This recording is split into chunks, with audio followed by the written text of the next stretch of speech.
Bueno, muy buenos días.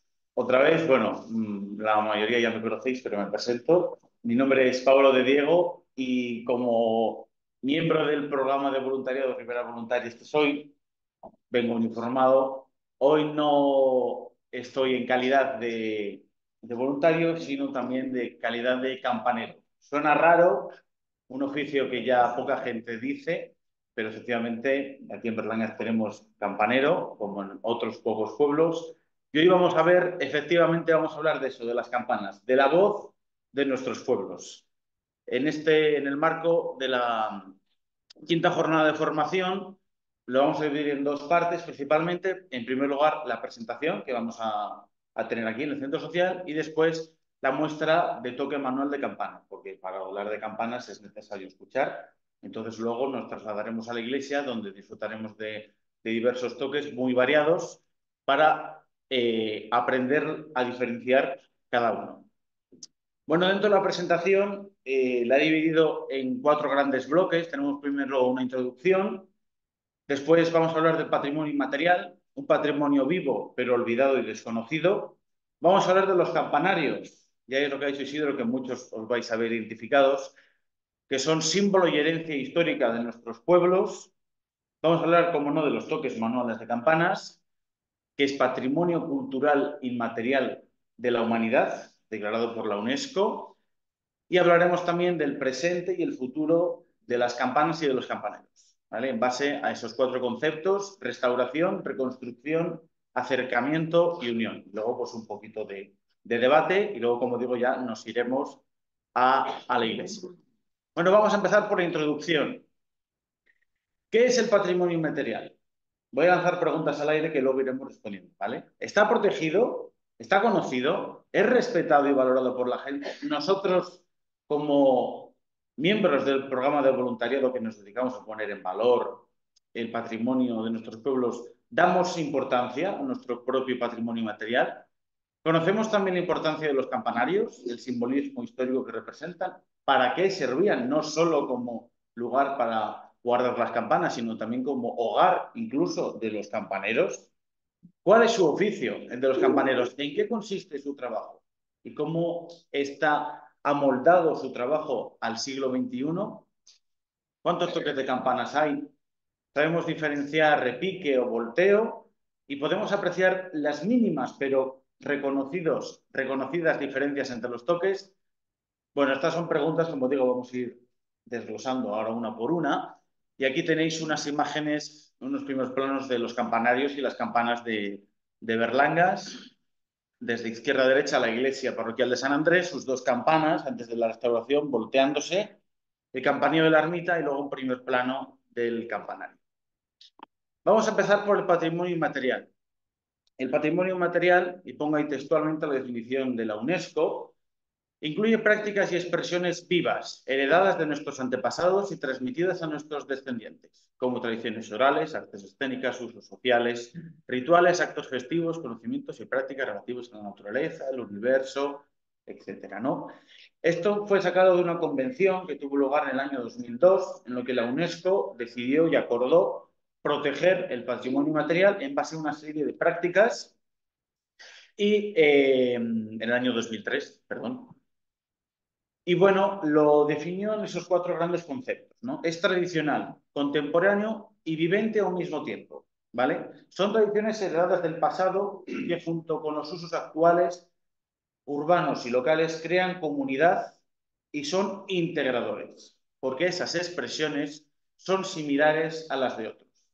Crean integración entre las distintas comunidades, es representativo, nos representa a nosotros como comunidad local pequeña, pero también como comunidad grande y por supuesto está basado y enfocado en la comunidad.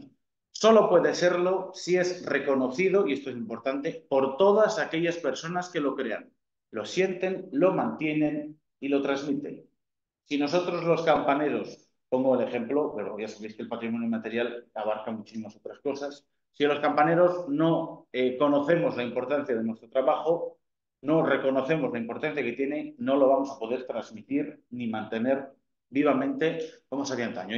Hay que vivirlo como se vivía antiguamente, como un trabajo y ahora más incluso porque es patrimonio de la humanidad. Fijaos en la foto de la izquierda que luego vamos a comentar la importancia del patrimonio inmaterial en la visita de Te enseño mi pueblo de Berlangas, que mucha gente habréis hecho y si no lo habéis hecho, pues ya sabéis lo que tenéis que hacer este verano. España es el país con más patrimonio cultural y material de la humanidad. En total tenemos 21 patrimonios inmateriales protegidos por la UNESCO. A la izquierda tenéis una imagen del primer patrimonio inmaterial que se declaró, el Misteri de Elche.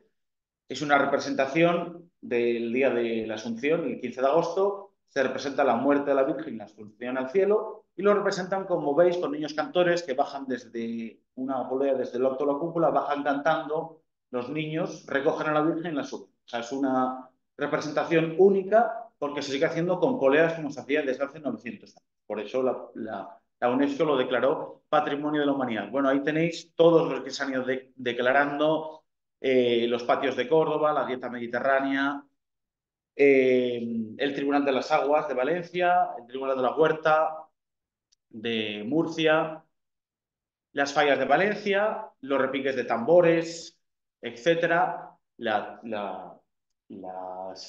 me saldrá, perdón, la elaboración de Talavera de la Reina, la cerámica, y por supuesto el toque manual de campanas que fue declarado en el año 2022. Ahí pongo otras dos imágenes de la maderera, la imagen de abajo que también fue declarada el mismo año que nosotros, y arriba la cetrería que también se declaró el año anterior, el año 2021, y es un patrimonio que tenemos muy cerca. En Castilla se usa mucho la cetrería.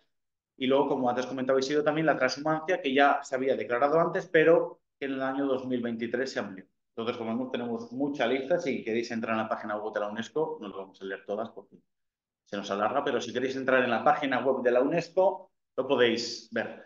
El patrimonio material en la visita Te enseño mi pueblo de Berlangas de Roa. Aquí también podría comentar mucho mi compañera Mamen, porque nosotros cuando hicimos la visita nos preguntamos qué tiene Berlangas para ver. Sí que es cierto que Berlangas, pues, de patrimonio material no tiene mucho en comparación con otros pueblos que tienen la pasada, pero nosotros tenemos un patrimonio material que es un patrimonio vivo, es un patrimonio de la gente, hecho por la gente y hecho para la gente, es un patrimonio del pueblo y es un patrimonio nuestro, único, por eso lo quisimos dar a conocer dentro del marco de las visitas. ¿Qué es patrimonio inmaterial? Bueno, pues en Berlangas tenemos las campanas, los refranes, las canciones, la coplilla al vino, los dichos, las tradiciones, la gastronomía, la cultura, todo ese patrimonio que es único del pueblo se puede utilizar en la visita. Podéis incluirlo en las visitas. Los juegos tradicionales, que ahora se están poniendo muy de moda, las canciones. La coplilla al vino fue una canción que, por si no lo sabéis, nosotros creamos propia para la visita de Te enseño mi pueblo. Y la cantamos dentro de la visita, ¿vale? Es una jota que cantamos en un lugar idóneo, en el bodegón, aparte de otras, pues es una canción única, ¿vale? Para que veamos cómo el patrimonio inmaterial también se puede ir modificando. Ahora os pongo unas imágenes de nuestro patrimonio, de lo que hablamos. Y así, pues bueno, pues divulgo un poco el pueblo, es decir, presumo, pero no quiero quedar. Así conocéis un poco todas estas tradiciones, todas las imágenes, nosotros las enseñamos. Esta es la fiesta del Corpus de Berlangas, las alfombras florales espectaculares que hicieron. Los altares que se hacen, estas fotos son del año 2018, pero bueno, este año se han hecho también. La Semana Santa, otro de los patrimonios material característico de nuestro pueblo es lo que tenemos a la derecha, las carracas. Que eso, para que las veáis y sepáis más en profundo, tenéis que venir a la visita, pero para que veáis cómo divulgamos nosotros todas estas imágenes de la Semana Santa, contamos en qué consisten las procesiones, qué características tienen, las fiestas patronales de la Virgen de los Huertos. Si os fijáis ahí a la derecha, cuando la Virgen se acerca a la iglesia, arriba se ven como las campanas están volteándose, se ven poquito, pero se están volteando. Las danzas, comentamos el pendón. En definitiva, hablamos de las fiestas, esta imagen de este año, de la ermita. Todo este patrimonio inmaterial es algo que a nuestro pueblo le hace único, por tanto aprovechamos las visitas de Te enseño mi pueblo para divulgarlo y para ponerlo en valor tanto a la gente del pueblo como a la gente de fuera. San Andrés y la tradición de los bodegones, que para saber más en profundidad tenéis que venir a la visita, porque Berlangas es un pueblo que no tiene bodegas, no digo más. Y de hecho, me gustaría cerrar este ciclo con esta imagen, que fue la primera imagen que Mamen y yo subimos a la página web de Facebook de Te enseño un pueblo, Berlangas de Roa. Qué casualidad es con las carracas. Con nuestras carracas, nuestro patrimonio inmaterial, ya desde la primera foto que divulgamos, quisimos certificar que nuestro objetivo iba a estar puesto en poner en valor nuestro patrimonio material también, por supuesto, pero sobre todo lo inmaterial. Entonces, ahí estamos, mi compañera y yo, desde hace ya, pues, 5 años por lo menos. Y así cerramos esta primera parte del patrimonio inmaterial. Vamos a pasar a hablar de los campanarios, símbolo y herencia histórica de los pueblos ribereños. Ahí tenéis una imagen del campanario de Berlangas de Roa desde una perspectiva poco común, que es una finca privada, pero bueno, tuve la oportunidad de ir y saqué esta foto unos días de tormenta con el arco iris. Quedó muy chula. Tenemos que diferenciar, para entender bien los campanarios, tenemos que diferenciar 3 tipos. A la izquierda no se ve, pero pone espadaña.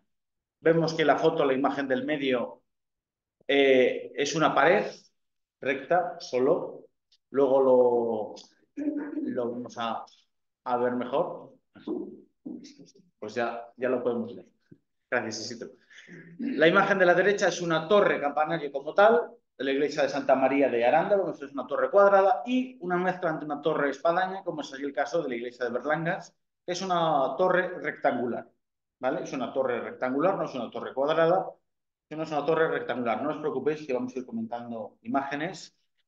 Antes os decía, Isidro, que os vais a sentir muy identificados, y yo lo admitía, y es que he puesto imágenes de muchos pueblos de la Ribera del Duero, de muchos pueblos que forman el programa de voluntariado. Algunos no he puesto porque o las imágenes no eran de calidad o porque los campanarios eran muy similares a los otros, así que nadie se ha ofendido porque no he puesto mi campanario, por favor. No es el caso, ¿vale? Porque vamos a ver muchos, vamos a comentar muchos, incluso otros campanarios los voy a comentar. Vamos a empezar por la iglesia de Santa María la Real de Aranda de Duero, la capital de la Ribera.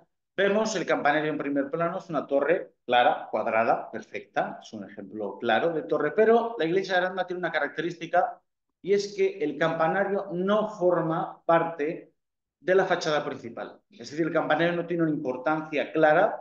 Si nosotros vemos la fachada principal de Aranda desde abajo, el campanario no se ve en primer plano. De hecho, esta es una imagen de una maqueta de la página web de maquetas históricas. El campanario está en la fachada de detrás.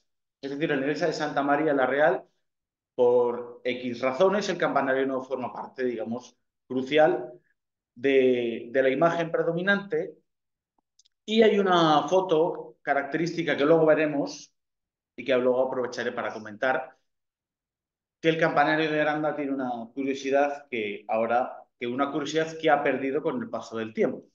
Hablando de la otra iglesia de Aranda, la iglesia de San Juan, este es un campanario curioso, como veis, porque tiene una forma nada. Vemos ahí, se ve muy bien la campana. En el caso de la iglesia de San Juan, sí forma parte de la fachada principal, de forma indirecta, porque nos ponemos en la fachada principal y se ve el campanario, ¿vale? No está puesto como tal en la fachada principal, pero si nos ponemos en la puerta de San Juan, sí vemos el campanario en un, digamos, primer plano, un poquito secundario. No es un segundo plano como en Aranda, en la Santa María, sino en su primer plano. ¿Qué pasa en el campanario de San Juan? Que tiene una forma almenada que en un pasado desapareció. Como vemos en esta foto antigua, no pude encontrar la fecha porque me la facilitaron en Aranda, en unas charlas que di. No pude facilitar la fecha, pero fijaos, el tejado que tiene la iglesia de San Juan es similar al de la iglesia de Santa María, se quiso imitar el mismo tejado, pero la forma almenada que tiene, en ese caso se perdió, hoy en día se mantiene. ¿Por qué tiene esta forma? Bien, pues porque una de las funciones de los campanarios también, como vamos a ver en otros pueblos de la Ribera, era vigilar, era controlar. Y en este caso, controlar el paso por el puente del río Bañuelos, que está justo debajo.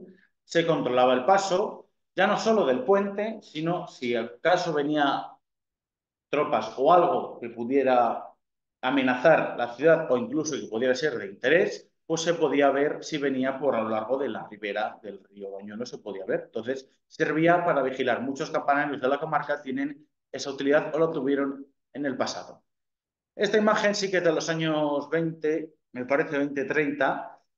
Fijaos qué característica, todos sabemos dónde estamos, ¿no? Es el puente de la entrada de Aranda, el puente del ayuntamiento. ¿Qué se ve a la izquierda del ayuntamiento, al fondo? La torre de Santa María. Si ahora nos ponemos en el puente de Aranda, ¿se ve la torre? No, por el edificio que han construido al lado. Bueno, en este caso, lo que os decía, la curiosidad de la torre de Santa María, que tenía una función y se ha perdido, es que los campanarios de muchos pueblos, y en este caso de Aranda, tienen como función principal, entre otras cosas, actuar de faro, de guía, de baluarte, de símbolo del pueblo que tú ves en la lejanía y veo Aranda. En este caso tenía un símbolo, una pose predominante. Vemos que el campanario sobresale por encima incluso del ayuntamiento, es decir, sobresale por encima del poder civil, y encima los viajeros que venían desde Madrid a la entrada de la villa veían el campanario de Santa María la Real, es decir, la Real tiene poder sobresaliendo por encima de Aranda. Y eso a Aranda le daba prestigio, le daba poder porque tenía un campanario que se veía en la lejanía. Actuaba de símbolo, como vamos a ver en otros muchos pueblos, y actuaba de guía. No sabemos a qué distancia está Aranda, me queda poco para hacer de noche, pero a lo lejos veo el campanario. Y así que me queda poco. ¿Qué pasa ahora? Que no se ve el campanario. Se ha perdido esa función. Vamos a ver otros casos. Esta es una foto igual, pero mucho más atrás. Vemos que mucho más atrás, en la altura, se veía incluso, pues eso, toda la iglesia. Se ha perdido esa función del campanario como símbolo del pueblo, como estandarte. En este caso Aranda se sigue viendo desde otros puntos de vista, pero justo esta visión, que es la más predominante de Aranda a la entrada, se ha perdido. Imaginémonos si hubieran hecho lo mismo, hubieran construido una serie de edificios a la ribera del río Bañuelos y se hubiera perdido esa visión de la torre. Pues ahora mismo no entenderíamos esa visión de vigilancia porque no tiene sentido. Entonces, en este caso, en Aranda se ha perdido. Vamos a pasar a otro caso. Santiago de Compostela. Vamos a ver tres grandes ciudades y luego pasamos a los pueblos de la Ribera Alta. Santiago de Compostela tiene una visión característica. Esta es una imagen del Monte de Gozo. No sé si alguien ha hecho el Camino de Santiago, yo lo hice en 2 ocasiones. Y cuando haces el Camino Real francés, subes al Monte del Gozo, pues efectivamente te llenas de gozo, porque ¿qué ves al fondo? Las torres de la catedral. Las torres de la catedral, que no nos olvidemos, son los campanarios de la catedral. No son torres, es uno es el campanario, otro tiene la matraca, que sé que hay un pueblo de la Ribera que también la tiene, el campanario, pero se ve, actúa como símbolo y como guía en este caso para los peregrinos. Imaginémonos que a alguien se le ocurre en Santiago hacer un edificio de 20 plantas enfrente. La visión de los peregrinos que llevan teniendo desde hace 1000 años se perdería porque aunque las torres en el siglo XVII, el barroco, se hicieron nuevas, las torres románicas también se veían en la lejanía. ¿De acuerdo? Otro caso, Sevilla. Yo el jueves volvía de vacaciones de Huelva y justo llegué a Sevilla y me impresionó. Llegas a Sevilla, la circunvalación y de frente ves la Giralda sobresaliendo por todo Sevilla. Es una visión espectacular. Pero ¿qué pasa al otro lado? Vemos que es una visión predominante. ¿Qué pasa que unos kilómetros más alejado, pero dentro de Sevilla, tenemos aquella torre del fondo, la Torre Sevilla. Un rascacielos que se construyó a finales de los 90, principios del 2000, que la UNESCO aconsejó no hacer porque ha cambiado por completo la fisionomía de la ciudad de Sevilla. Porque ya la Giralda no tiene ese peso predominante porque tú ves, pero yo en cuanto vi la Giralda y de repente vi la torre, mi visión se desvió a la torre porque es lo más alto. Vemos como la construcción moderna es capaz de cambiar una fisionomía, un símbolo que es de Sevilla, que iba siendo pues 900 años, 800 años. Entonces, por eso es muy importante nunca perder el símbolo que significa los campanarios y pongo el caso más cercano, la Catedral de Burgos. Cuando entramos a Burgos, muchos de los presentes habréis ido, cuando entras a Burgos tomas el desvío para ir al centro de Burgos, pasas ahí, digamos, los cruces de las autovías y de repente llegas, ves la ciudad, pero ¿qué ves al fondo? Tu visión va directa a la catedral, porque tiene una, una pose predominante en la ciudad muy importante. ¿Qué pasa si nos construyen un edificio ahí mismo? Pues que esa visión de la entrada a Burgos se pierde por completo. ¿De acuerdo? Esta es una visión desde la montaña del castillo, desde el castillo de Burgos. Vemos que la catedral culmina, corona toda la ciudad y repito, no se nos puede olvidar que son los campanarios. De hecho, el símbolo de la archidiócesis de Burgos son las torres de la catedral. Muchos símbolos de muchos arzobispados son las torres de su catedral. La catedral de León, la catedral de Salamanca. De hecho, Salamanca, no sé si alguna vez habéis ido, pero Salamanca desde el río se ve la catedral y esa silueta de la catedral es el símbolo de la ciudad. Esa silueta de la catedral, más junto con las otras torres de otras iglesias, se ha convertido en el símbolo de la ciudad porque es una silueta única que hace ese campanario, porque si ese campanario no estuviera, la silueta no sería la misma. Entonces vemos que los campanarios tienen una importancia ya lejos, o sea, no solo como lugar donde se guardan las campanas, sino también como símbolo de los pueblos que vamos a ver a continuación. La iglesia de Santaga de Sotillo de la Ribera, vemos que aquí el campanario, ya nos acercamos a la ribera, aquí el campanario también forma parte de la fachada principal. Esta es una de las iglesias que yo defino con forma de L. Nosotros tenemos una L, la damos la vuelta y la tumbamos. Tenemos el campanario, la iglesia, forma parte de la fachada principal. Como esta forma de esta iglesia vamos a ver muchas a lo largo de la ribera del Duero.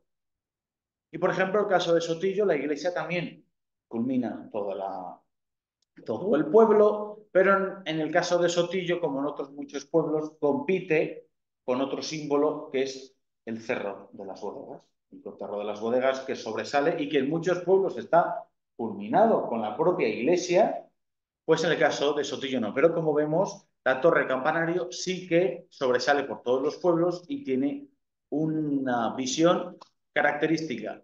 La iglesia de San Mamés de Villanueva de Gumiel, este es justo lo contrario. El campanario es muy achatado, muy bajito. De hecho, si ponemos la imagen aérea, no sé si lo veis, está ahí.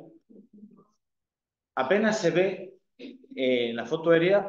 ¿Por qué? Bueno, pues esto no lo sabemos porque casualmente la iglesia de Quemada justo al lado es igual. La torre del campanario es muy achatada, es muy bajita. Puede ser o bien porque nos data que es una iglesia mucho más antigua y la hicieron muy ancha para soportar el peso, o bien que no la pudieron levantar tanto por problemas estructurales, se hundió. Sí, puede ser muchos aspectos, pero llama la atención como puede haber diferencias muchísimas de campanarios y vamos a ver un montón en esta presentación. La iglesia de San Juan de Guzmán, tenemos otra vez la misma forma que de Sotillo, la forma de L. El campanario forma parte de la iglesia, forma parte de la fachada principal y en el caso de Guzmán, pues tiene una visión muy predominante en el pueblo, una visión muy predominante que actúa, como he dicho, símbolo del pueblo y guía, como faro. Imaginémonos un faro, pues es un faro en las tierras castellanas, que por ejemplo también tiene la función la iglesia de San Andrés, de Zazuar, que por ejemplo esta iglesia, si vas por la carretera quemada Zazuar, se ve al fondo, ves, vas viendo la iglesia desde tiempo atrás. Y por ejemplo pongo esta imagen como justo a la entrada de la carretera se ve la iglesia de Zazuar y esta tiene la característica de que también está culminando parte del cotarro de las bodegas. Entonces el campanario tiene una visión predominante en el pueblo y hay un caso particular que luego veremos. El caso de Hoyales también tiene una característica y es que el campanario no sobresale más que la propia iglesia. La cúpula es más alta que el propio campanario. Probablemente eso nos lo podrían contar mejor nuestros compañeros doyales, pero si lo sabéis, pues hay que ir a la visita para desglosar. Yo voy a decir mi valoración, que es probablemente el campanario sea más antiguo que la propia iglesia, pero lo que el campanario nos ofrece es una visión clara y directa a la plaza. Entonces también forma una visión característica. Este campanario, si quitáramos la iglesia de detrás, es una forma de torre espadaña. Es como el caso de la iglesia de Berlanga, que es muy estrecha y alargada. Tiene forma rectangular. ¿Por qué no subieron más el campanario? Bueno, como símbolo, pues el símbolo de Oyales ya lo tenemos a la izquierda. El símbolo de Oyales ya actúa bastante símbolo el castillo, por tanto el campanario también nos ofrece una visión directa. No hay que olvidar que también los campanarios se construían de manera funcional para que se escuchara bien por todo el pueblo. Eso es importante, que se escuchaba para que se escuchara tanto en el pueblo como más en la lejanía. Es decir, son muchas, digamos, ¿cómo se diría? Son muchos parámetros los que hacen que el campanario esté construido de la forma que está construido y dónde está construido. ¿De acuerdo?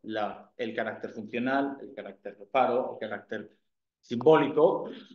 La iglesia de la Asunción de la Horra, que hicieron su estreno hace poco, vemos que en la fachada principal sí forma parte del campanario, pero no están las campanas, no están puestas en esta fachada, sino nos tenemos que ir a la fachada lateral para ver los huecos de las campanas. Entonces, veis la variedad de campanarios que vemos en pocos pueblos de la Ribera. En este caso también forma parte de la fisonomía de la visión de la Horra, que sobresale un poco el campanario.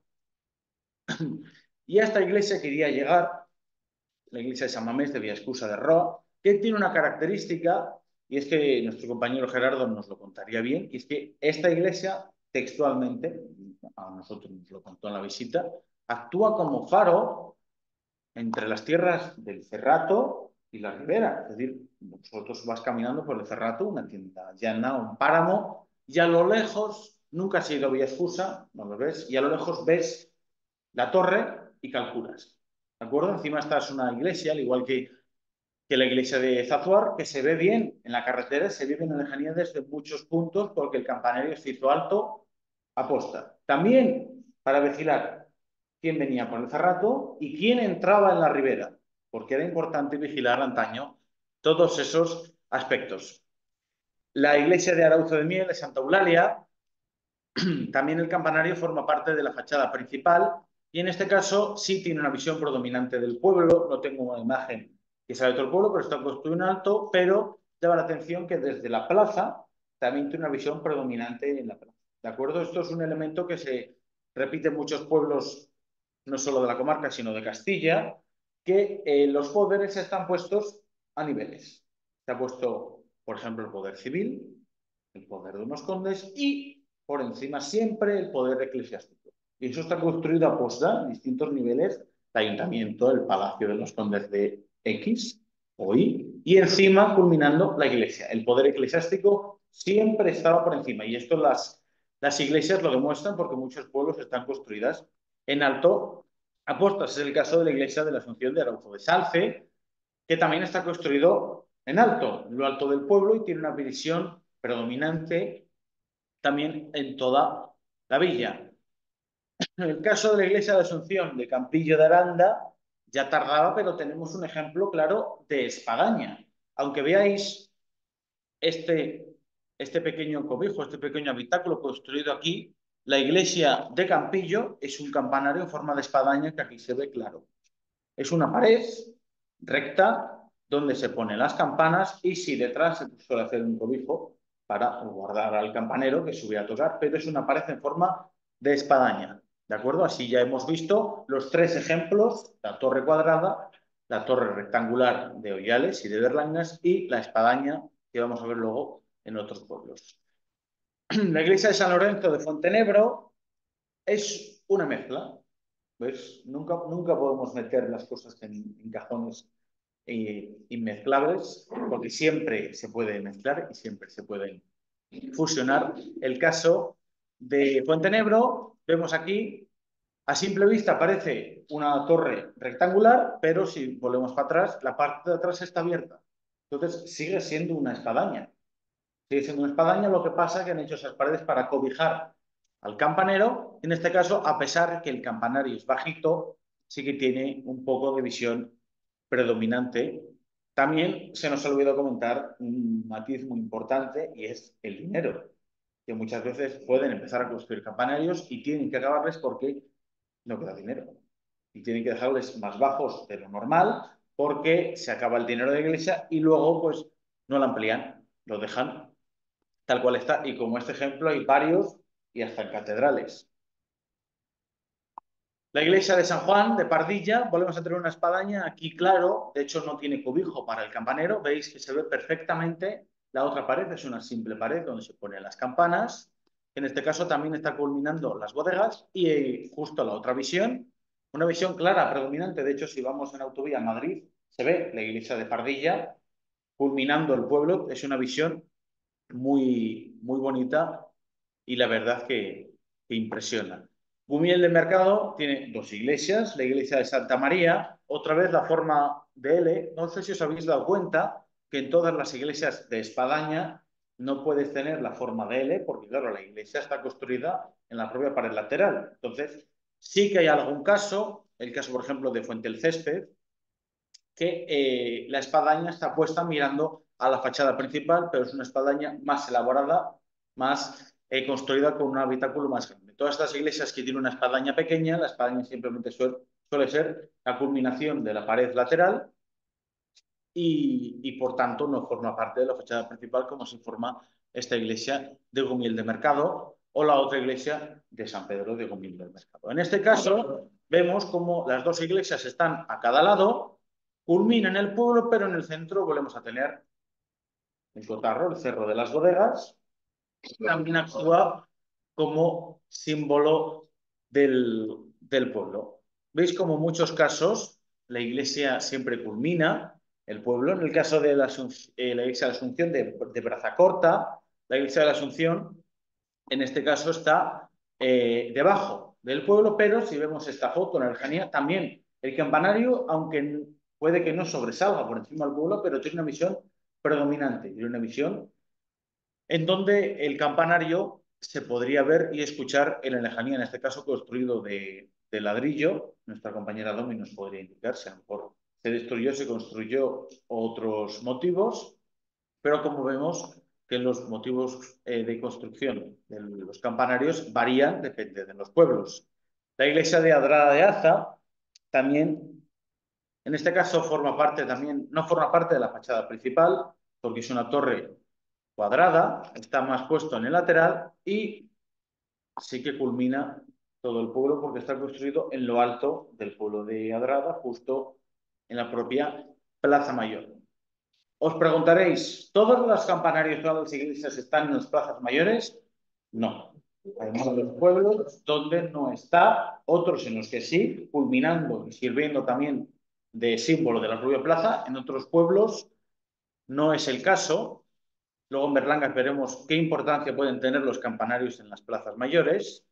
Ya quedan pocos campanarios, ¿eh? Si se está haciendo pesado, ya quedan pocos.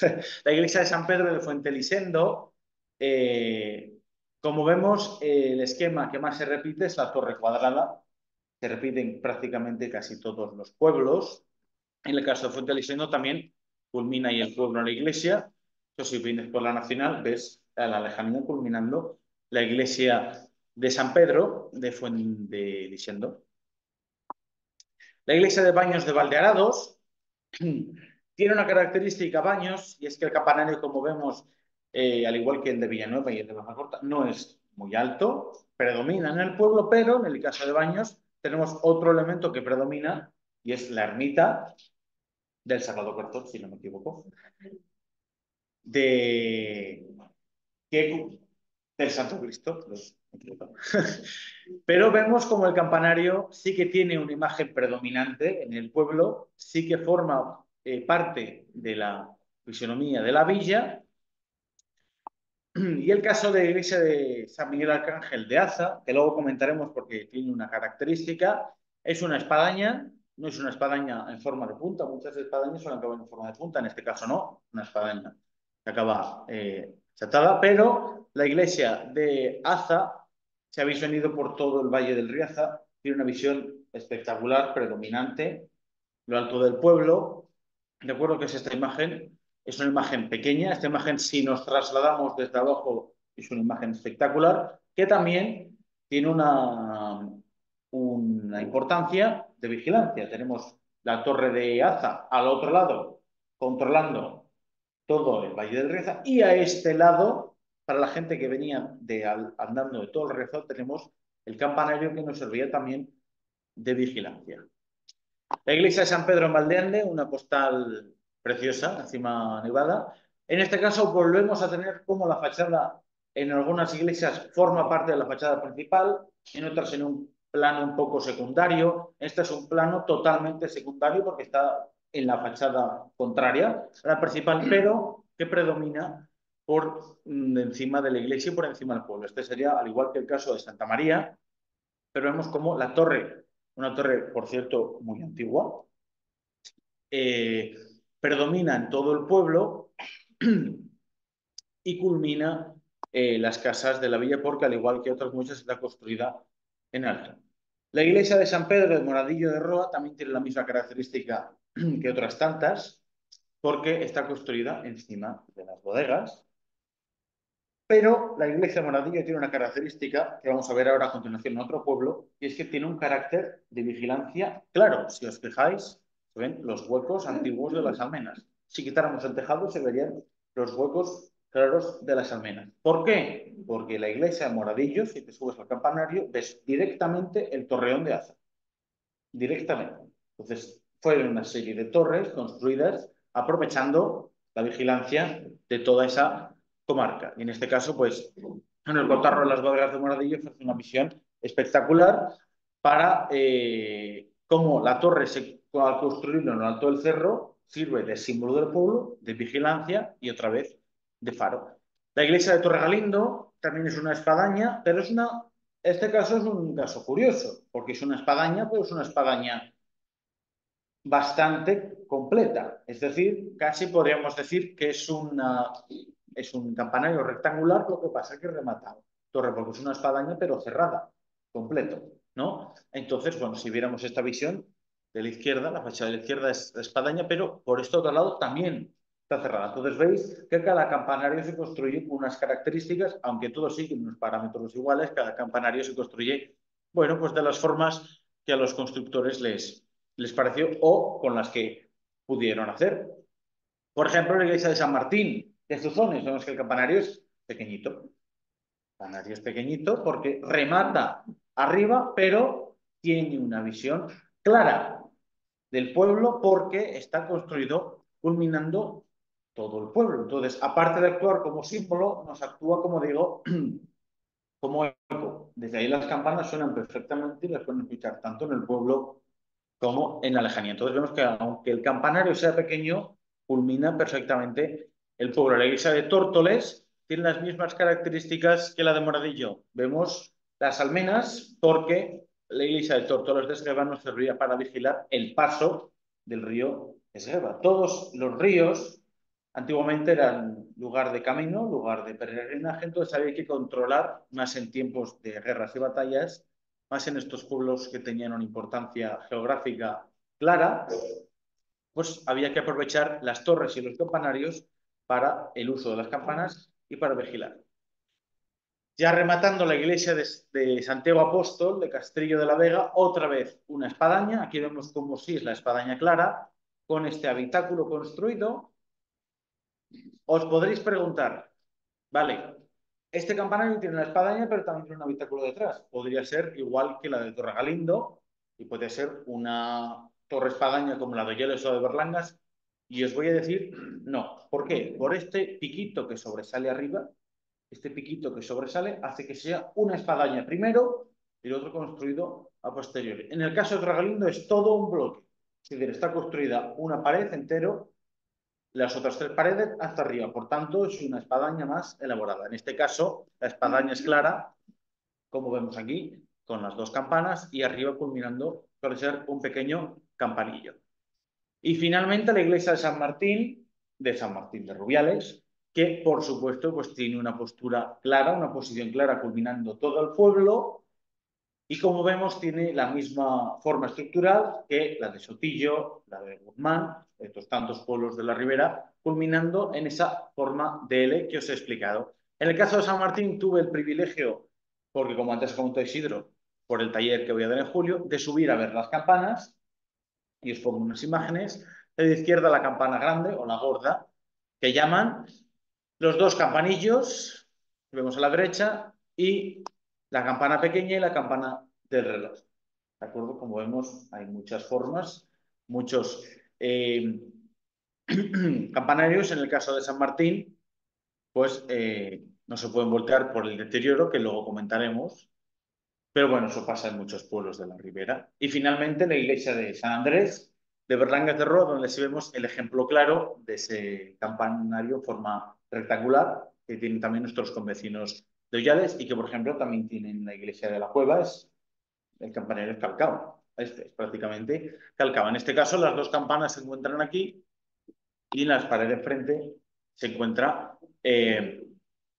los campanillos. En el caso de esta iglesia, culmina el pueblo, no es un campanario muy alto, pero culmina el pueblo porque al ser un terreno de vega, pues las casas son bajas, entonces desde la lejanía se ve. Y las campanas se escuchan, porque muchas veces desde Ollales o desde Berlanga se han escuchado las campanas del pueblo contrario, entonces es algo que mantenemos ahí muy bien. Antes os comentaba por qué el campanario, qué importancia tiene en la Plaza Mayor. Bueno, pues aquí tenemos una imagen aérea del pueblo de cuando vino a actuar el Mester. La he puesto apuesta porque es un día de fiesta y vemos cómo el campanario sí que predomina en el pueblo. Pero yo os quiero comentar las siguientes fotos. Nos pongamos en cualquier, cada uno que piense en su pueblo, si en su pueblo la iglesia está en la Plaza Mayor, un día de fiesta, ¿qué tenemos al fondo? La iglesia y el campanario. En estas dos imágenes, a la izquierda, la fiesta de San Juan, que se lo hace poco con una parrillada, o la fiesta de la Matanza. ¿Qué tenemos al fondo? El campanario. Los cohetes, los fuegos artificiales de la fiesta de San Andrés. ¿Qué tenemos al fondo? El campanario. ¿Qué pasa si el campanario en Berlangas no estuviera? Pues que ninguna de estas fotos sería igual. Y la fisonomía completa de la plaza cambiaría por completo, incluso la fisonomía del pueblo. Para que veáis cómo estas fotos actúa el campanario como símbolo del pueblo, porque hay unos fuegos artificiales, pero sale el campanario que mucha gente identifica, porque hay mucha gente que por los propios campanarios identifica los pueblos, para que veamos cómo nuestros campanarios son nuestros símbolos, ¿de acuerdo? Y antes de pasar, quiero decir, los pueblos que te he puesto son campanarios similares, pero yo lo que quería es que ahora, cuando todas vayáis a vuestros pueblos, observéis vuestros campanarios de otra forma. Que lo veáis no como algo que forma parte de la iglesia, sino como un elemento que tiene peso importante en el conjunto de la iglesia, sino también en el conjunto del pueblo. Conjunto de la iglesia porque los campanarios era el hogar de los campaneros. En la Catedral de Burgos, me parece que lo estaban restaurando, puede subir al lugar donde estaba la casa del campanero. Las catedrales, el campanero vivía ahí. En el caso de los pueblos, generalmente no, porque el campanario es pequeño, pero en las catedrales sí. Entonces, para que veáis la importancia que tiene el campanario, sí, como tal, como símbolo de los pueblos y como herencia que nos han dejado nuestros antepasados. Bueno, pasamos al siguiente aspecto, los toques manuales de campanas. Ya vamos a hablar de lo que nos ha reunido hoy. Pero antes de hablar de los toques, teníamos que hablar, por supuesto, del lugar que los cobija. Hay que diferenciar dos grandes aspectos. A la izquierda, repique, en la derecha, volteo. Los dos grandes toques. Repique se hace con cuerdas. Podemos ahí al señor. Y a la derecha, volteo, que consiste en voltear con la propia fuerza de las manos las campanas. La imagen de la derecha es las campanas de Berlangas antes de la restauración, ¿vale? Y simplemente vamos a ver tres vídeos, vamos a ver distintos tipos de volteos porque los toques manuales de campanas varían. En primer lugar, en cada pueblo y ya en cada provincia y comunidad, mucho más. Y de hecho lo vamos a comprobar luego con los toques. Los toques que vamos a escuchar luego son toques principalmente de aquí. Pero luego vamos a ver un vídeo de un toque del norte de la provincia de Burgos, cómo cambia ese mismo toque, cómo cambia completamente. Y ahora vamos a ver dos vídeos, bueno, tres, dos de volteos con cuerda, de la zona de Valencia y un volteo sin cuerda. Vamos a ver campanas grandes, pero que se voltean de forma distinta a la de aquí. Lo único que me tendré que salir para compartir. Bueno, se comparte la pantalla, gracias. Perfecto.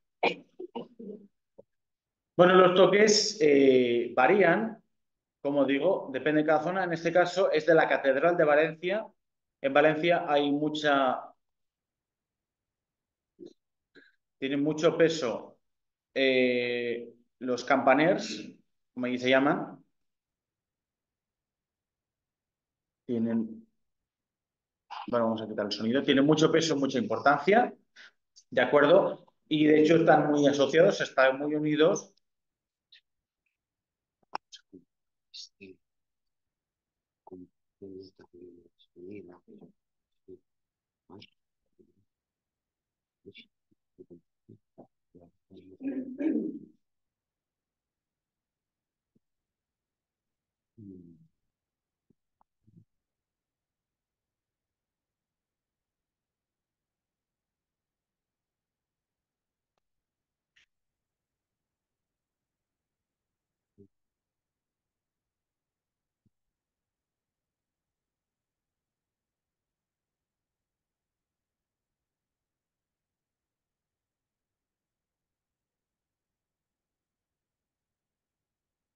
Bueno, vamos a ver cómo se produce el volteo de campanas con cuerda, importante con cuerda, en la torre del Miguelet o Micalet de la Catedral de Valencia. ¿Cuántos Vamos son? a hacer un detalle que ya sin ir más lejos llama la atención. Las campanas están boca abajo. Bueno, sí, es verdad, perdón, boca arriba. Las campanas están, si allí se guardan boca arriba. De hecho, vais a fijar que los volteos en estos casos siempre empiezan con la campana boca arriba y se empieza a voltear con la campana tal cual. ¿El qué? Tres. Pues en el segundo lo probamos, si no.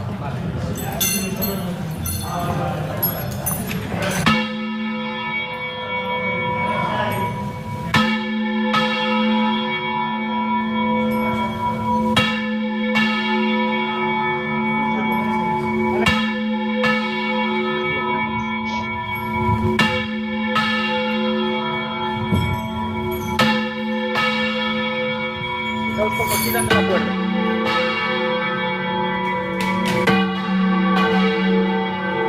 Luego empieza a voltear como con la soga. Empieza a voltear la campana. La campana es un proceso, luego ya se ve cómo voltea la campana. Hay que preparar las cuerdas para que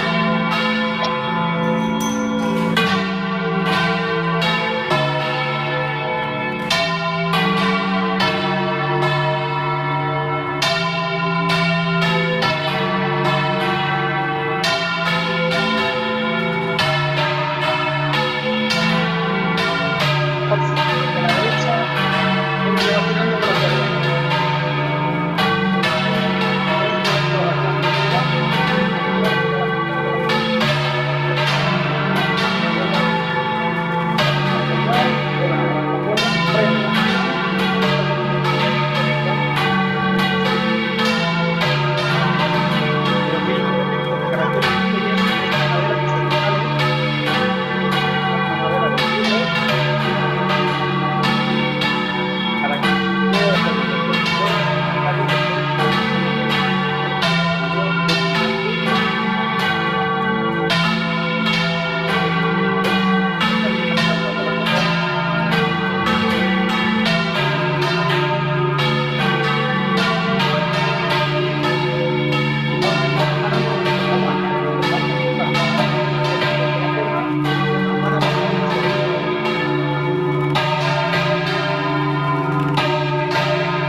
Otro vídeo, Valencia también.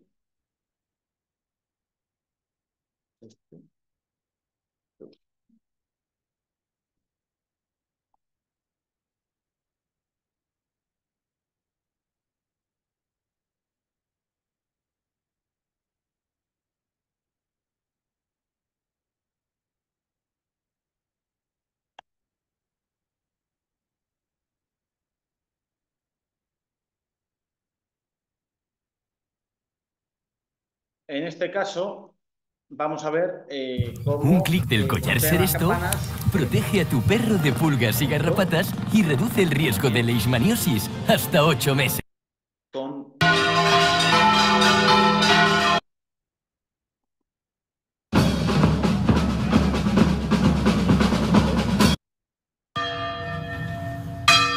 Las campanas están ahora sí, pero mirad lo que hacen para empezar a golpear. Ponen boca arriba. En este caso no es como guardan boca arriba. Es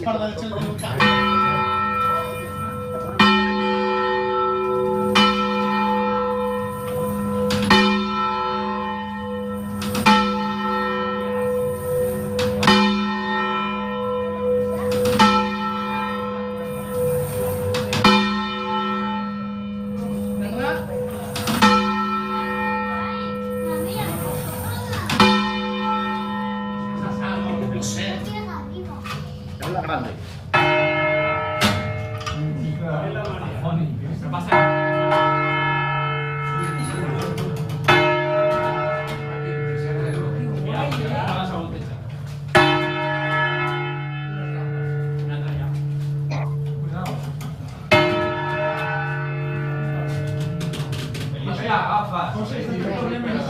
Ya están las 3 campanas listas. Y ahora empezamos a golpear de menor a mayor. Llegan los campanillos. No se ven porque están como ver los que están más altos.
Ese cambio, por ejemplo, aquí no se realiza. Aquí las campanas siempre se voltean en la misma dirección porque no se voltean con cuerda. Para voltear con cuerda necesitas hacer ese giro. Y finalmente vamos a ver otro volteo sin cuerda, pero de campanas grandes, de las campanas de la Catedral de Madrid, de la Almudena, que se voltearon manualmente con motivo de la declaración. Nuevo Cádiz Expreso. Un café de tueste natural con carácter inconfundible.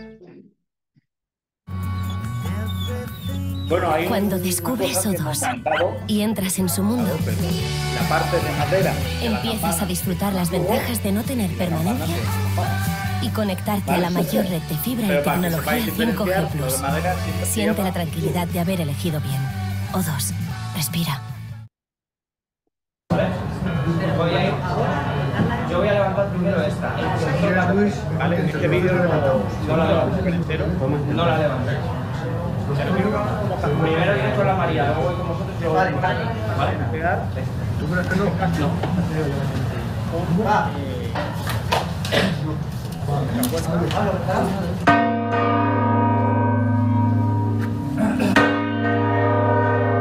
Para voltear estas campanas sí que es necesario ponerlas boca abajo. Una cuerda es necesario ponerlas boca abajo porque se voltean. Es que no puedes. Necesitas tirar de lo que es el propio yugo. Ciencia, sí. Eso es. Pones boca arriba.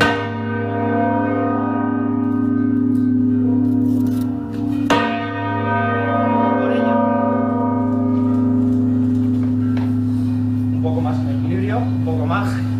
Ahí está recta. Que se os va. Un poquito más, yo creo, ¿eh? Ahí está. Buscad el equilibrio. Un poco porque ahora se dedican a poner todas.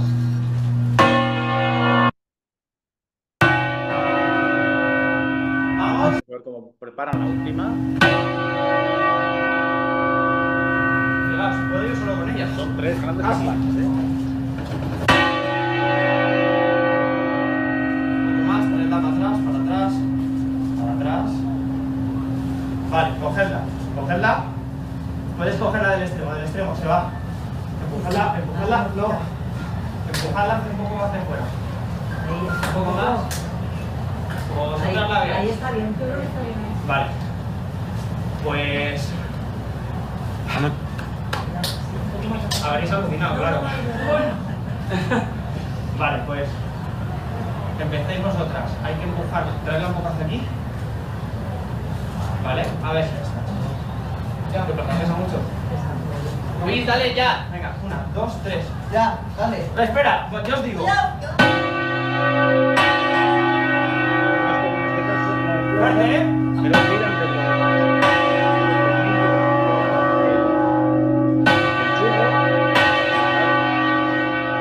Eso es.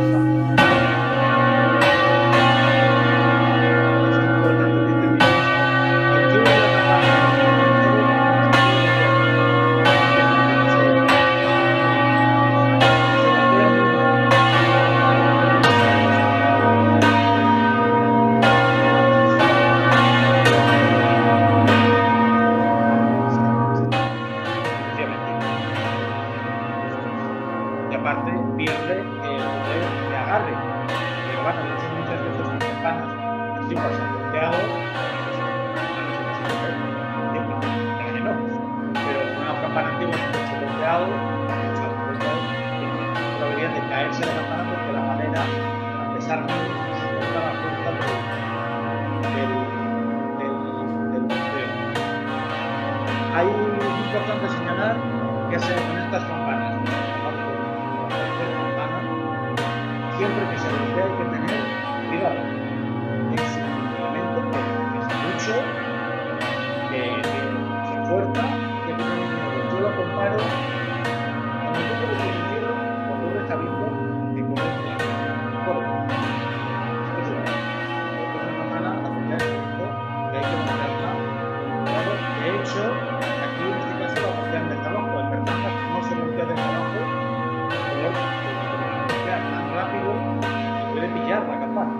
Entonces se voltea y a la lateral. La lateral, de hecho, si tú la volteas de frente, puede pillar la campana. Tienen cosas que hay que hacer porque si la haces con el yugo, no hay. ¿De acuerdo? Aprovecho también para deciros, ya que estamos con las campanas, que por si no sabéis, la campana más pesada del mundo pesa 202 toneladas. y es la campana del zar, que se tocaba antiguamente cuando se coronaban los zares en Rusia. La campana más pesada de España está en Toledo, la Catedral Primada, me parece que pesa 20 toneladas. Ya son toneladas, ¿de acuerdo? No, no, las campanas pesadas no las, me parece que la campana más pesada que se voltea está en Valencia, en Villarreal, y me parece que pesa, no sé si son 8.000 kilos o 7.000, que también pesa.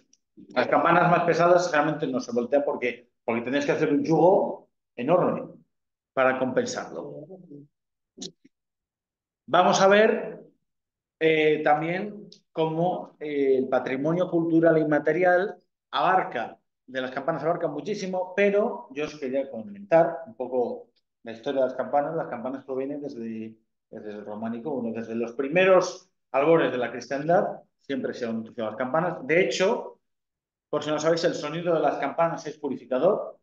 Las campanas, los cencerros son sonidos que antiguamente eran purificadores. De hecho, solo tenéis que ver todas las culturas. Lo que utilizaba la UNESCO para definir el patrimonio de patrimonio inmaterial es integrador entre comunidades. Fijaos, los gongs de China tienen este mismo, no es una campana, es una campana lateral. Tienen un sonido purificador, ceremonial. Las campanas se usan en muchas culturas, tienen muchos usos y dentro de nuestra cultura occidental tradicional de España tienen muchos usos, como vemos, tienen usos principalmente civil y religioso. Religioso, bueno, pues el toque a misa, se hacen 3 llamadas. Hablo de, por ejemplo, el caso de Berlanga, ¿vale? En otros casos variará. En el caso de Berlanga se hacen 3 llamadas. La primera llamada, 25 toques y una retardada. Media hora antes de misa. La segunda, 25 toques y 2 retardadas. 15 minutos antes de misa. Y la tercera, se dan 3. La tercera, ahí es cuando el cura empieza la misa.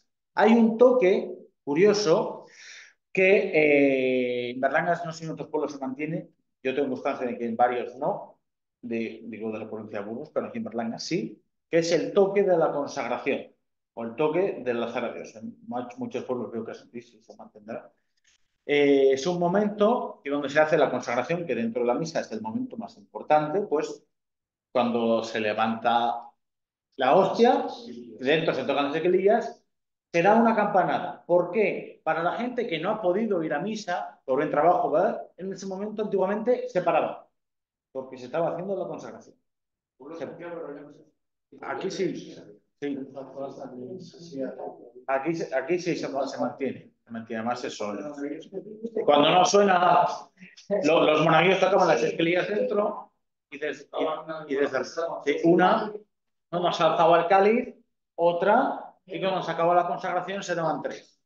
Así la gente fuera, como digo, paraba en ese momento de trabajar antiguamente y, aparte, para la gente que estaba un poco, pues, a día de hoy, si estás pendiente de ir al misa, bueno, ya sé que va por la consagración, queda tanto. O mucha gente que llegaba tarde a misa y dice, pues ya están tocando a la consagración, ya no voy. ¿De acuerdo? Pero es un toque curioso, que bueno, pues por lo que veo sí que se mantiene en varios pueblos. El toque a rosario, distinto del de misa, no se dan 25, se dan 15.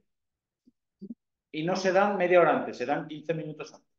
¿Vale? Se dan 15 el primero, 15 el segundo, es decir, es un toque más corto para que la gente antes escuchaba, ahora ya no se lo sabe, pero antes prácticamente era misa diaria, rosario diario, así. Entonces, dan 15 rosario, dan 25 misa. Los toques civiles, vamos a mezclarlos un poco, del día, bueno, civiles y religiosos. Este son toques mezcla. A maitines, ese toque servía para que se rezaran los maitines, los rezos de primera hora del día, y aparte para anunciar a la gente que comenzaba el día, que comenzaba el trabajo, y en muchos pueblos significaba la apertura de las puertas de la muralla. El toque maitines significaba que se abrían las murallas. El toque del ángelus, el mediodía, servía para anunciar que era mediodía y los labradores que estaban en el campo sabían que ya se podían ir a comer, y para rezar el ángelus. También se decía que cuando sonaba el ángelus, si se estaba trabajando, se paraba para rezar el ángelus y luego seguía trabajando.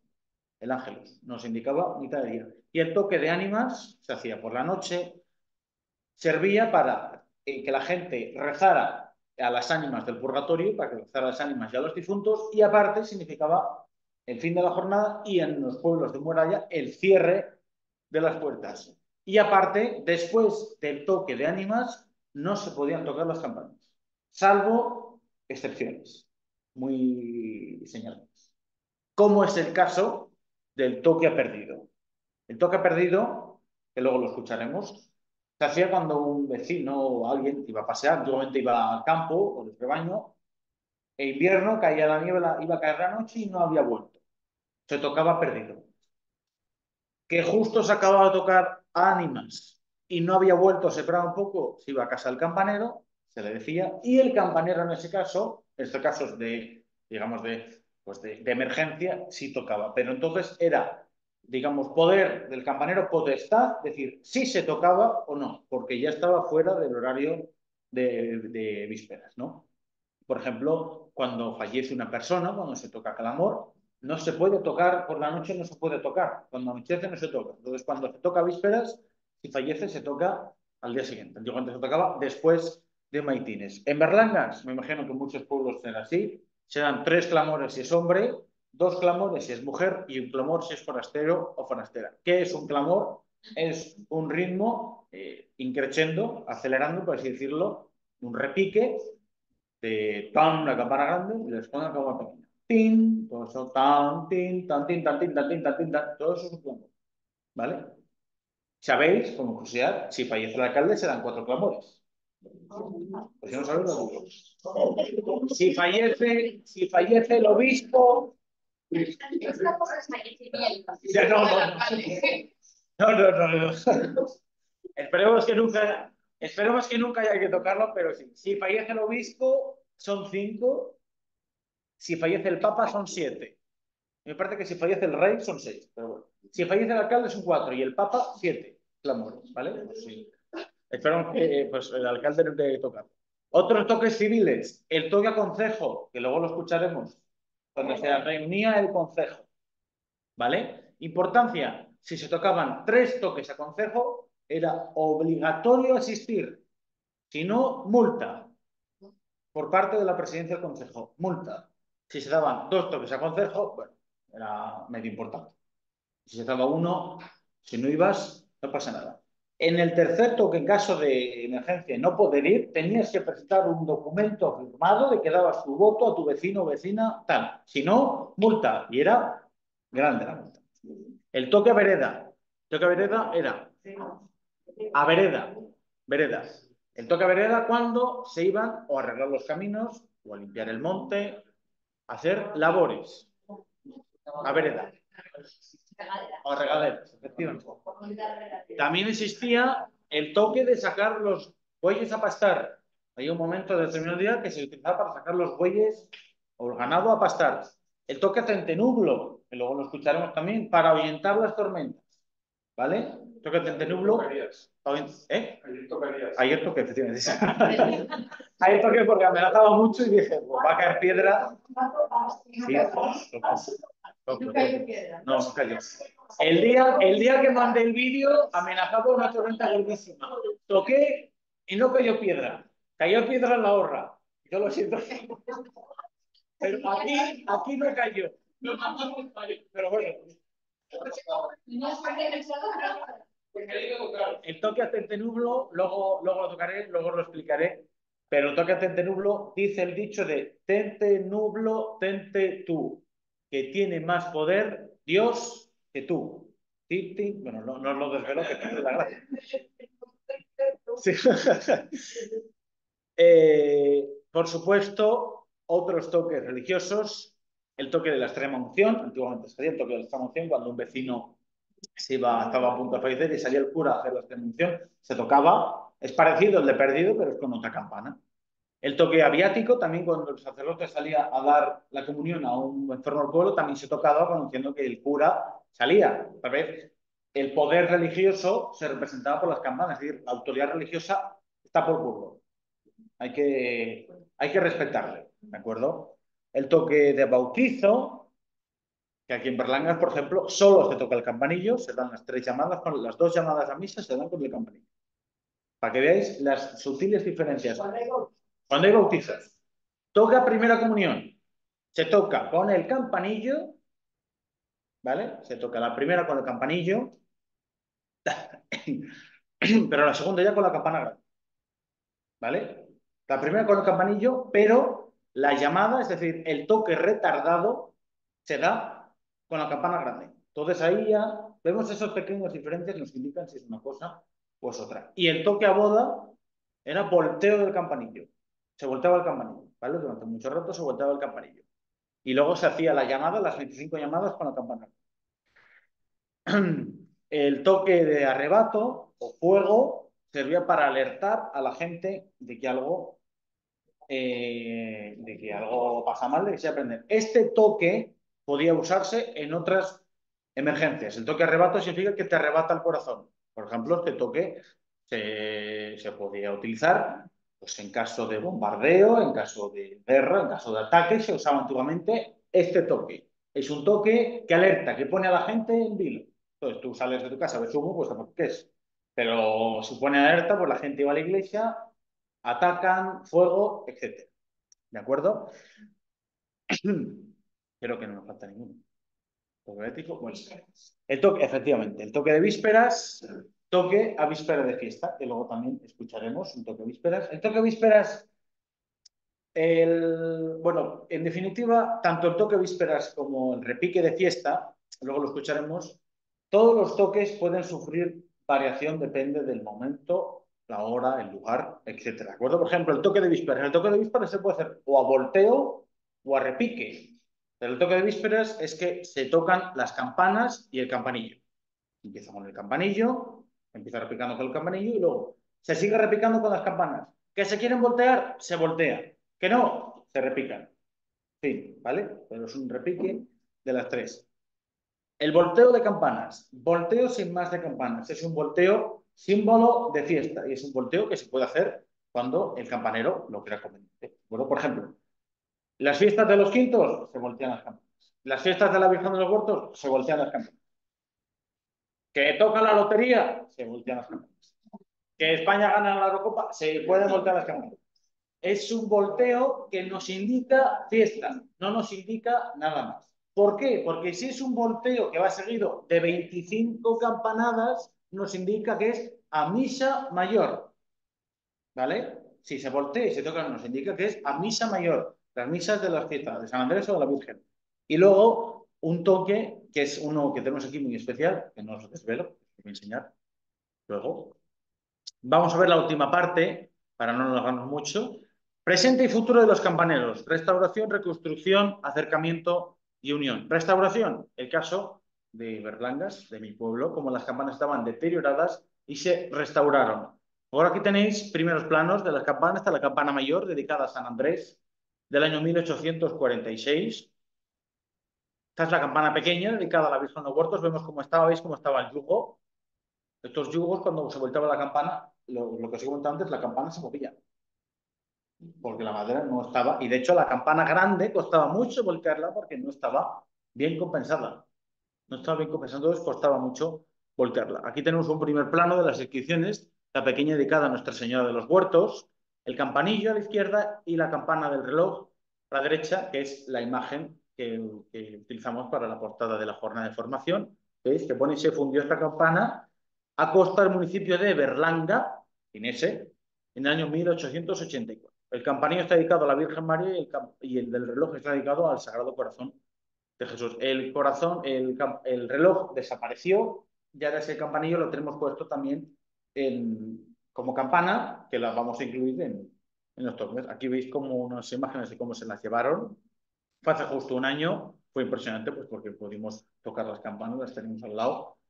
Y aquí es como volvieron tras su restauración. Limpias, se hicieron los yugos, este es el antes y este es el después. Solo se hizo el yugo nuevo, ¿vale? La campana simplemente se limpió y se limpió, una protección.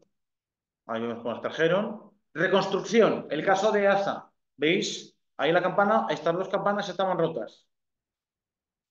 Las arreglaron y aparte de las que estaban rotas, las reconstruyeron, ¿vale? Como si no hay campanas, las podemos reconstruir para poder mantener, en este caso las electrificaron, pero bueno, las arreglaron.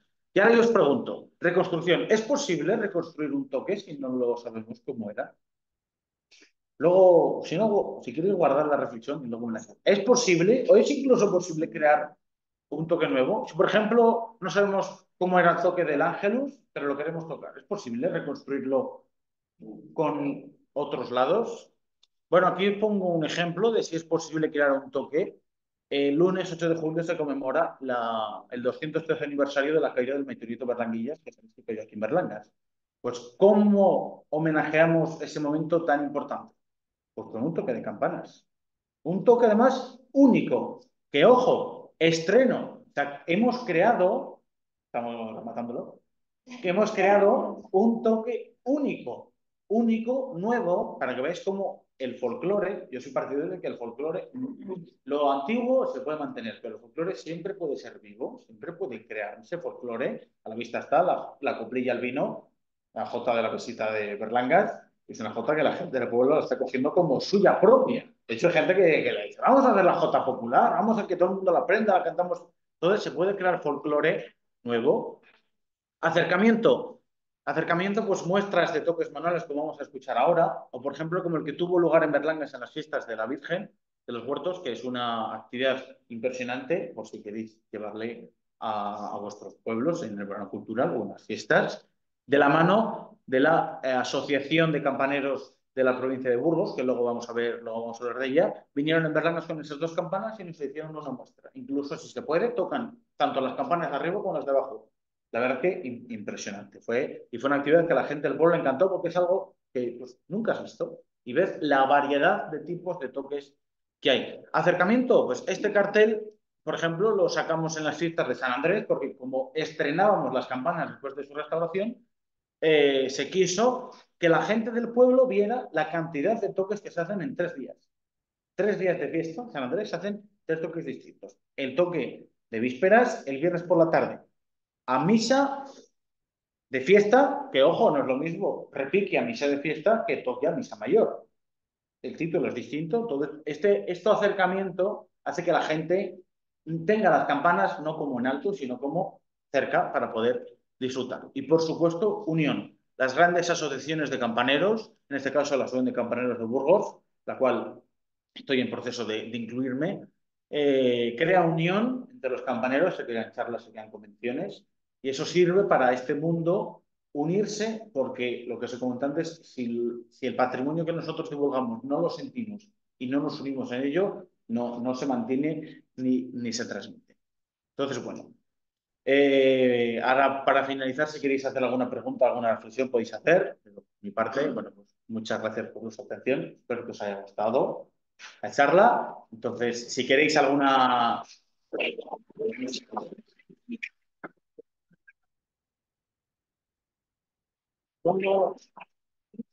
Pongo ahí una foto aposta que para mí es una foto muy especial, que la hice justo cuando bajaba una campana. Pues me hice la foto ahí con mi amiga.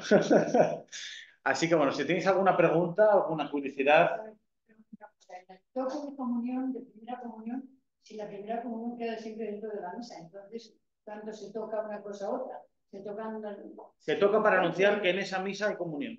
Pues tocaría antes de misa. Claro, se toca antes de misa, sí. Al igual que el bautizo, que es dentro de misa, se toca para decir que en esa celebración hay bautizo o hay comunión. Sí. Sí. En Fuentelicente, por ejemplo, me contaron que se cayó un campanillo en la procesión. En el Burgo de Osma, para que veáis también una catedral grande, el Burgo de Osma también se cayó una campana. ¿Que haya dado a alguien? Eso no lo sé. Me comentaron que, se comentó Juanma, que sí tienen constancia. No sé, me confundí, pero que en algún pueblo sí que ponían constancia que había fallecido alguien por la caída de una cruz. Tocaron al golpeo de la guerra, al señor que estaba golpeando una cosa. Sí, sí, de ese caso también hay.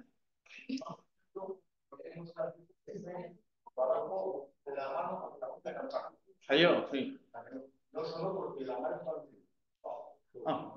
pues eso le pegó buen golpe.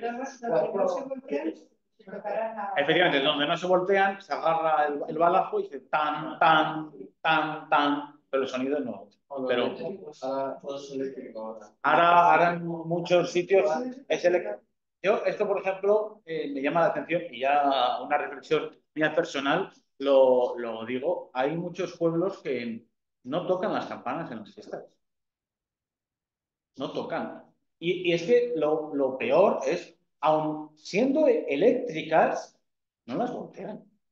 Yo, por ejemplo, hubo casos en los que yo he ido, pero me sorprendió porque, vale, manual, no se puede voltear, no tengo que las voltear, y bueno, pues, bueno, los jóvenes tocarlas, pues bueno, pero que siendo eléctricas no se volteen, que es darle a un botón, o es que incluso se programa, porque es que, como vemos, se pierde, la cultura material se pierde el sonido festivo, el sonido de las campanas rotanas es el sonido de alegría, ese sonido va ligado a la fiesta de los pueblos, y eso se pierde.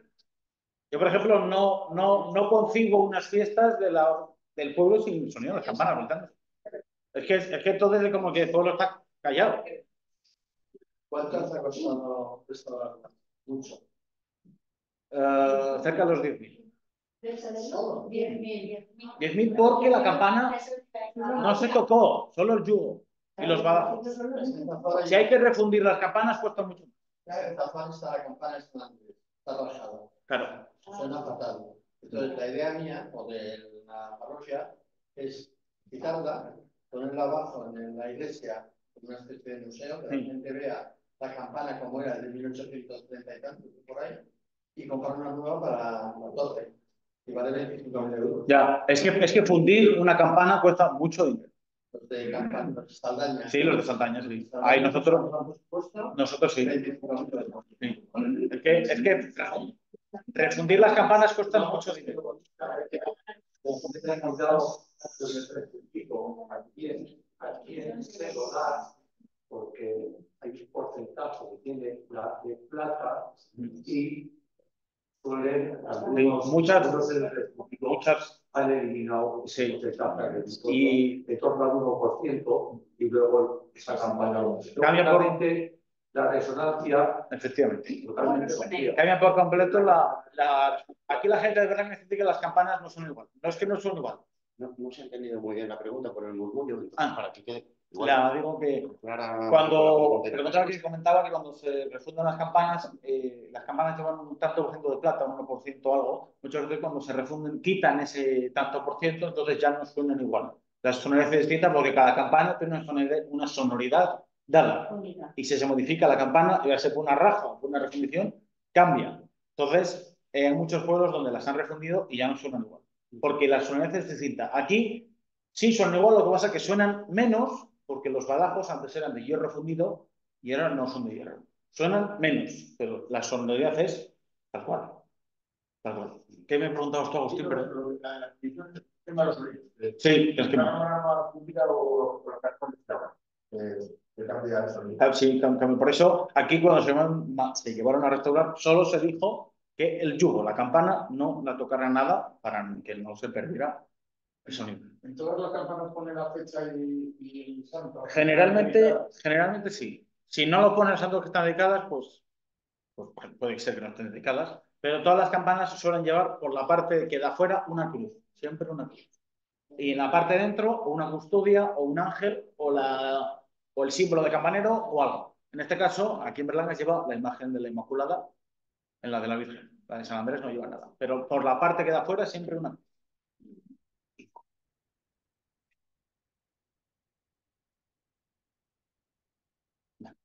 Oye, yo tengo una pregunta. ¿Por qué la mayoría de las campanas que vemos son del siglo XIX en adelante? Creo que no he visto todavía ninguna del XVII para atrás. Hay pueblos que tienen... Probablemente eso viene dado por una simple... por una simple solución de utilidad. O bien la campana es vieja, o bien la campana ha tenido un deterioro, o bien alguien ha donado campanas, o es muy probable que el alcalde de turno quisiera que se le notara, entonces mandó a hacer campanas nuevas para la iglesia. y muchas se refundieron y se volvieron. Esos son matices muy importantes, pues sí que es cierto que en el 19-20 hubo una reconstrucción de campanas para... Generalmente algunas se solían refundir, otras se podían hacer nuevos. Sí, en el caso de San Martín se pone que se refundieron. Y no, en verdad me pone siendo alcalde tal, párroco tal, cura tal, por mandato de siglo XVIII. También lo iban, sí. Muchas se quitaban y las usaban como material, efectivamente. ¿Qué se está haciendo para que esto no se pierda? ¿Hay una escuela de campaneros? ¿Es como oficio? La Asociación de Campaneros de Burgos da cursos, da charlas. Yo transmito, si alguien en su pueblo tiene alguna idea, algún conocimiento y necesita consejo, me puede preguntar, incluso la Asociación de Campaneros, ellos van, aconsejan, o incluso si sabéis de algún pueblo o el vuestro quieren alargar las campanas, quieren cambiar el campanario, se puede pedir consejo a la Asociación de Campaneros porque en un pueblo del norte de Burgos pues pusieron la calefacción y han puesto la columna, la chimenea en medio de la campana. Entonces ya no se puede voltear. Es decir, porque hacen cosas sin conocimiento de la Asociación de Campaneros, se dedica también aparte a enseñar y a aconsejar. Algo que comentar que... Ah, claro. Vamos a hablar de la matraca, porque es que... No, vuestro... Personalmente no, eso tengo pendiente, pero no como tal, no. De hecho, aquí en Berlangas, el hecho de tener en el campanario la matraca es algo que en pocos sitios se ve. Aquí en Berlangas no, las matracas van aparte. Nosotros sí, en las grandes catedrales, sí, en las grandes catedrales suele ser torre de campanas, torre de matraca. Y en el caso de los compañeros de Peñalba de Castro está. No sé si algún otro pueblo lo tiene, pero si lo tiene, que lo diga. Sabéis que la matraca o la carraca se usa para llamar el Viernes Santo a los oficios y a las cosas. Bueno, porque las campanas callan desde el Jueves Santo hasta el domingo de Pascua. Hay un matiz, no lo hemos comentado, pero que en pueblos de Francia e Italia es muy famoso, a lo mejor os sonará, el carrillón. Aquí no es común el carrillón, pero muchas iglesias tienen carrillón. ¿Qué es el carrillón? El carrillón no es contar campanas con música. Son campanas pequeñitas que le dan una sonoridad con un teclado y van haciendo melodías. Pueden tocar, bueno, todo, desde la cucaracha hasta la Ave María. ¿De acuerdo? Eso es algo, pero las campanas tienen ese matiz musical. En las catedrales suele haber carrillones, en las catedrales suele haber carrillón. En las catedrales suele haber carrillón. Bueno, si no hay ninguna pregunta más. Una última. Sí. ¿Hay alguna diferencia del toque de, por ejemplo, en las ermitas suele haber un campanillo? ¿Se toca de la misma manera? Porque la manera de tocarlo, no, me refiero, pues no sé, en la iglesia. No, probablemente, al haber solo un campanillo, en el caso de Berlangas, que el campanillo de la ermita solo se puede tocar a volteo, no. ¿Se toca la misa tirando? Sí, efectivamente. En Berlangas, sí, por ejemplo, cuando se ha hecho misa en la ermita, se tocaba 3 veces y ya está. Y si hubiera una ermita, hubiera más campanas, pues sí tendrían, pero habiendo solo una, solo se toque. Vale, pues si no hay más dudas, bueno, reiterar mi agradecimiento y ahora nos vamos a escuchar las campanas.